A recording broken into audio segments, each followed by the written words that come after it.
গুৱাহাটী লোকসভা সমষ্টিত বিজেপি প্ৰাৰ্থী বিজুলী কলিতা মেধিৰ হৈ প্ৰচাৰ মন্ত্ৰী চন্দ্ৰমোহন পাটোৱাৰীৰ ডেমৰীয়া মণ্ডল সমিতিৰ উদ্যোগত ক্ষেত্ৰীত অনুষ্ঠিত হয় নিৰ্বাচনী প্ৰচাৰ সভা বিজুলী কলিতা মেধিক জয়ী কৰাবলৈ তৎপৰ বিজেপিৰ নেতা কৰ্মীসকল দলীয় কৰ্মীসকলক মাৰ বান্ধি ওলাই আহিবলৈ আহ্বান জনায় চন্দ্ৰমোহন পাটোৱাৰীয়ে সমষ্টি পুনৰ নিৰ্ধাৰণে অসমৰ জাতি মাটি ভেটি ৰক্ষা কৰিছে বুলিও মন্তব্য কৰে চন্দ্ৰমোহন পাটোৱাৰীয়ে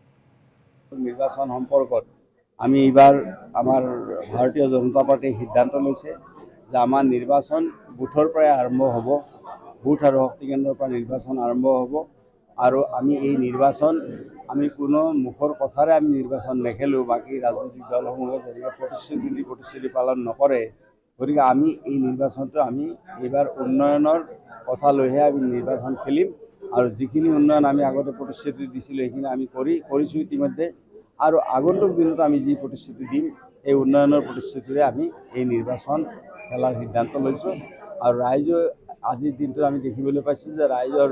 ভাৰতীয় জনতা পাৰ্টিৰ প্ৰতি ৰাইজৰ যথেষ্ট উৎসাহ দেখা গৈছে আৰু আগন্তুক দিনত আমাৰ প্ৰাৰ্থীগৰাকী বিপুল ভোটত জয়যুক্ত হ'ব বুলি আমি আশা ৰাখিছোঁ চাওক এইটো কথা মই কোৱাটো উচিত নহয় কিন্তু বহুত বেছি মাৰ্জিন হ'ব